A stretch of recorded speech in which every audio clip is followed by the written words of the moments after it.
Merci Madame la Présidente, Monsieur le Ministre, mes chers collègues, vous comptez sur la lutte contre la haine en ligne pour endiguer l'islamisme, pourquoi pas.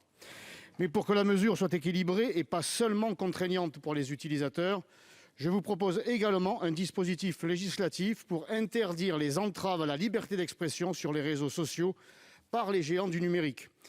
En effet, l'amendement que notre Assemblée a l'honneur d'examiner vise à interdire la censure de propos licites et non punis par la loi française sur ces réseaux et mettre en place une voie de recours spécifique, rapide et dématérialisée en vue de permettre aux utilisateurs entravés de contester les mesures prises par les réseaux sociaux.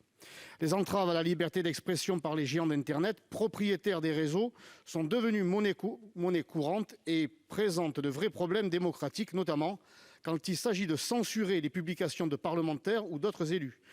D'autant plus que cette mesure concerne toujours, ou presque, le même sujet, la critique de l'immigration et de l'islamisme. Fin janvier, le compte Twitter de notre collègue Sébastien Meurant a été suspendu pour avoir diffusé la photo d'une femme en burqa et rappelé la loi.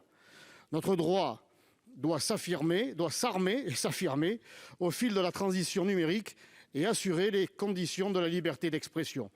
Les problèmes de notre société ne se régleront pas en mettant un modérateur, aussi omnipotent soit-il, sur un réseau social qui n'est qu'une fenêtre d'expression souvent révélatrice de malaise profond du quotidien de nos compatriotes.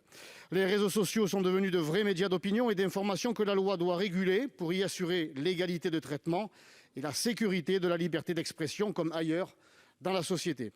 Ces 26 et 27 mars, les comptes Twitter de Marika Brett, figure de Charlie Hebdo, et de la vice-présidente d'une association pro-laïcité ont été suspendus pour avoir posté la une du journal satirique représentant Erdogan dénudé. Alors, ce n'était pas d'une grande finesse, avouons-le, mais ces méthodes de procéder en censeur sont inacceptables. Le sultan turc n'aurait pas fait mieux.